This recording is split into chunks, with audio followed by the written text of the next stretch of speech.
ज्या पद्धतीने काल एक संकेत मिळाले लोकसभा निवडणुकीत महाविकास आघाडीला महाराष्ट्रात एक यश मिळताना दिसत आहे. थोडस चित्र देशाच्या तुलनेत महाराष्ट्रात जो आहे तो एक वेगळा चित्र दिसतो. सुरुवातीपासून आम्ही सांगतोय की ही निवडणूक 2024 ची जी लोकसभेची निवडणूक होती, ही निवडणूक मोदी सरकार विरोधात देशातली जनता अशा पद्धतीची ही निवडणूक या देशामध्ये झाली.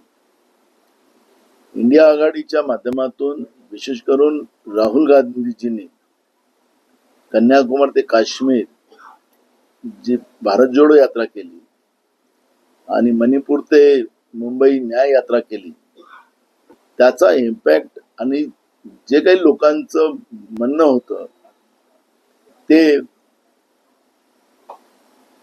न्याय गॅरंटी योजनेच्या माध्यमातून राहुल गांधीजींनी या देशाला देण्याचं वचन दिलं आणि लोकांचा विश्वास हा इंडिया आघाडीच्या बाजूने उभा झाला आणि ही निवडणूक जनता वर्सेस मोदी सरकार, बीजेपी वर्सेस जनता अशी झाली. आणि काल जे एक्झिट पोल आले ते खऱ्या अर्थानं राहुलजी जाहीर भाषणात बोलायचे की आपण सगळे जे लोक आहात जे यांच्यासाठी मीडियामध्ये काम करतात, पण यांचे मालक जे आहेत त्या मालक हे गोदी मीडिया आहे आणि तीच वास्तविकता पुन्हा देशाच्या जनतेच्या समोर गोदी मीडियाने उभी केली. आणि त्याचा परिणाम असा झाला की देशाच्या लोकांनी काल टीव्या बंद करून टाकल्या. आम्हाला नाही बघायचंय, आमचं मत आम्ही जे दिलेलं आहे ते आता आम्ही 4 तारखेलाच बघू आणि काँग्रेस पक्षाने तोच निर्णय केलेला आहे की 4 तारखेला आमचे सगळे उमेदवारांना, आमच्या आघाडीच्या उमेदवाराला मी तुमच्या मीडियाच्या माध्यमातून आवाहन करतो की शेवटचं जे बायलेट आपलं जी ईव्हीएम मशीन आहे तिथपर्यंत उघडतपर्यंत आणि पूर्ण काउंटिंग केल्याशिवाय तिथून कोणी बाजूला व्हायचं नाही. कारण की जे काही निकाल येतात, जे काही आमचा जो सर्वे आहे जनतेच्या मनातलं जे आहे, काही ठिकाणी एकदम आखाड्याच्या लढाया होतील आणि ज्या पद्धतीनं केंद्रीय गृह मंत्रालयानं जिल्हा अधिकाऱ्यांना डायरेक्ट फोन लावून 150 कलेक्टरांना फोन लावून ज्या पद्धतीनं धमकवलेलं आहे, ते याचा अंदाजच असा आहे की केंद्रातलं नरेंद्र मोदीचं सरकार जाते आहे आणि कसं तरी जनमतावर डाका कसा टाकता येईल त्याचा प्रयत्न भाजप करते आहे, ही त्याच्यातून स्पष्ट होते आहे.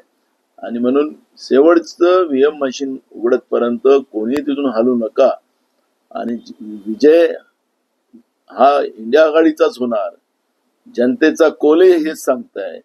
त्यामुळे हे जे काही दिशाभूल करण्याचं जे काही आता एक्झिट पोल दाखवलं जात आहे त्याला कोणी घाबरायचं नाही, हेच आव्हान मी प्रदेश आमच्या महाराष्ट्रातल्या सगळ्या महाविकास आघाडीच्या कार्यकर्त्यांना मी करतोय.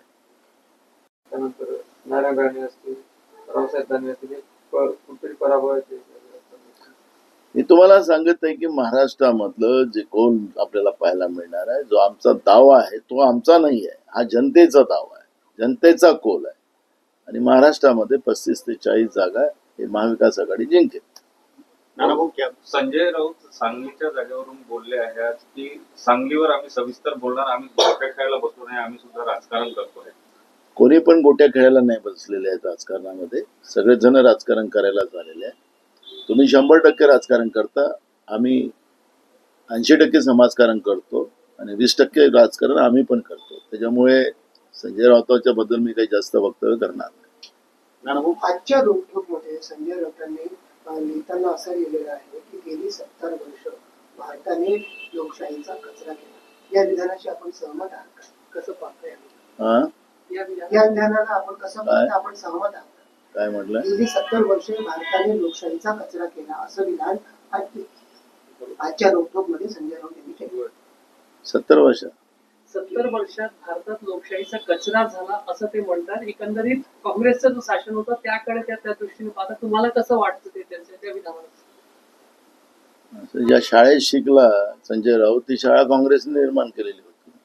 त्याच्या गावात पिण्याचं पाणी, दवाखाना, त्याचा बाळातपणचा दवाखाना झालं ते काँग्रेसने निर्माण केलेलं होतं. आणि बाबासाहेब आंबेडकरांचं संविधान टिकवण्याचं कामही काँग्रेसनेच केलेलं आहे.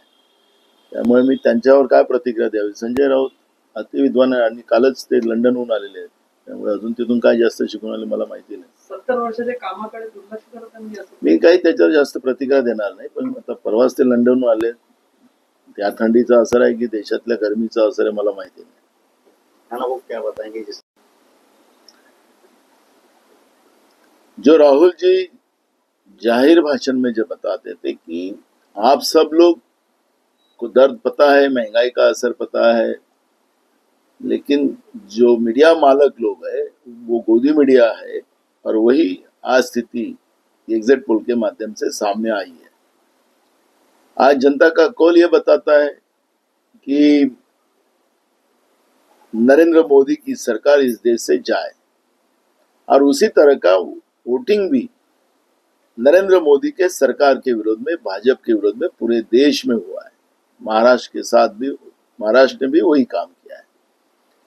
लेकिन एग्जिट पोल कल आने से लोगों को एक डर पैदा कर हारने के बाद भी जीत सकते ये दिखाने की एक कोशिश केंद्र की नरेंद्र मोदी की सरकार कर रही है. जो बात सामने आई कि केंद्रीय गृह मंत्री के माध्यम से 150 कलेक्टरों को धमकाया जा रहा है और उनको कैसा रिजल्ट उनके फेवर में लगाया जाए, इस तरह की एक चर्चा मैं आज मीडिया में पढ़ रहा हूं. तो मुझे लगता है कि अगर ये गोल अगर उनके फेवर में रहता तो कलेक्टर को धमकाने की जरूरत क्या है, ये भी सवाल यहाँ पे खड़ा होता है. तो मुझे लगता है कि जो मीडिया में न्यूज आई है कि कलेक्टर को गृह मंत्री मंत्रालय से धमकाया जा रहा है, तो इसी का अर्थ ये होता है कि बीजेपी हार के कगार पर है, नरेंद्र मोदी की सरकार हार के कगार पर है. लेकिन गोदी मीडिया के माध्यम से लोगों की दिशा भूल करने का एक तंत्र, क्योंकि ये युद्ध है, युद्ध में आखिरी तक नरेंद्र मोदी की सरकार और उनके सरकार के नुमाइंदे वो जीत का ही दावा करेंगे और 4 तारीख को जनता का कौल सामने आएगा और जनता का कौल इंडिया आघाड़ी के साथ आएगा. क्योंकि राहुल जी ने कन्याकुमारी से कश्मीर और की जो भारत जोड़ो यात्रा और मणिपुर से मुंबई की जो न्याय यात्रा जो निकाली और वो जो लोगों का मत था उसी आधार पर 5 गारंटी राहुल जी ने जो दी, जो न्याय की गारंटी दी, उसी आधार पर देश में इंडिया आघाड़ी को बड़े पैमाने में लोगों ने वोट दिया है और वो 4 तारीख को स्पष्ट हो जाएगा, इंडिया आघाड़ी की सरकार आएगी. क्या कहेंगे आज केजरीवाल तिहाड़ वापस जाने वाले? अब कोर्ट ने उनको और उनको ज्यादा दिन की उनको ये मांगी थी, जमानत के लिए उन्हें एप्लीकेशन की थी, कोर्ट ने उनको नकारा. तो इसलिए कोर्ट का मामला है, इस पे क्या ज्यादा कुछ बोल नहीं सकते. मोदी जी ने ऐसा कटाक्ष किया है कि अवसरवादी जो इंडिया संगठन है इसको भारत की जनता ने नकारा है. क्या देखो, अवसरवादी कौन है, झूठ बोलने वाले प्रधानमंत्री कौन है, देश की जनता को पता है. नरेंद्र मोदी क्या बोलते उसकी तरफ ध्यान थोड़ी दिया जनता ने इस बार. नरेंद्र मोदी की बातों पे लोगों को ध्यान ही नहीं। झूठ बोलने वाले प्रधानमंत्री, ऐसे ही लोगों की भावना थी और लोगों का अधिकार है जो अपने वोट से सरकार बनाती है और वो सरकार झूठ का सहारा लेकर लोगों को फंसाती है, तो लोग उस तरह से बोल सकते हैं। लोकतंत्र में वो अधिकार है और लोगों ने इसी तरह नरेंद्र मोदी जी को नकारा था और उसी तरह का वोटिंग भी हुआ है। इसलिए एग्जिट पोल के आधार पर नरेंद्र मोदी अगर कुछ बोले तो उसको जनता को, आज आप लोगों का भी बयान लीजिए, लोगों में भी जाइए, तो लोग तुमको स्पष्ट बताएंगे कि हमने तो वोट किया ही नहीं, तो ये कहाँ से जीत के आ रहे हैं। अब लीजिए ना, एक सर्वे करवाइए, आपके मालकों को पूछिए कि ये सर्वे आपने दिया है हमारे को बोलने के लिए, वो सही है कि मोदी जी के ऑफिस में से आए हुए आंकड़े ही हम बता रहे हैं। सोमनाथ भारती ने कहा है कि अगर तीसरी बार मोदी अगर प्रधानमंत्री बनते हैं तो मैं अपना मुंडवा लूंगा, आम आदमी पार्टी के नेता। बहुत सारा, अभी तो 4 तारीख को तो और क्या क्या होगा जब देखेंगे। देश में एक बड़ा माहौल खराब होने का भी लोग आशंका व्यक्त कर रहे हैं। तो क्या होता है 4 तारीख को, इसका अंदाज मैं आज नहीं बोल सकता, लेकिन 4 तारीख को लोकमत के आधार पर, जनतंत्र के आधार पर, जनता के कोल के आधार पर अगर रिजल्ट नहीं आता तो ईवीएम मशीन के बारे में जो लोगों में गैर समझ था वो सही समझ हो जाएगा और लोगों में गुस्सा बढ़ेगा, लोगों में उद्रेक बढ़ेगा। ये लोगों के, आज भी अगर आप एग्जिट पोल के आधार पर लोगों के बीच में अगर जाओगे तो लोगों की भावनाओं को आप थोड़ा समझिए, किसानों की भावनाओं को समझिए, युवाओं की भावनाओं को समझिए, गरीबों की भावनाओं को समझिए, तो आपको समझ में आएगा कि लोगों में गुस्सा कितना है।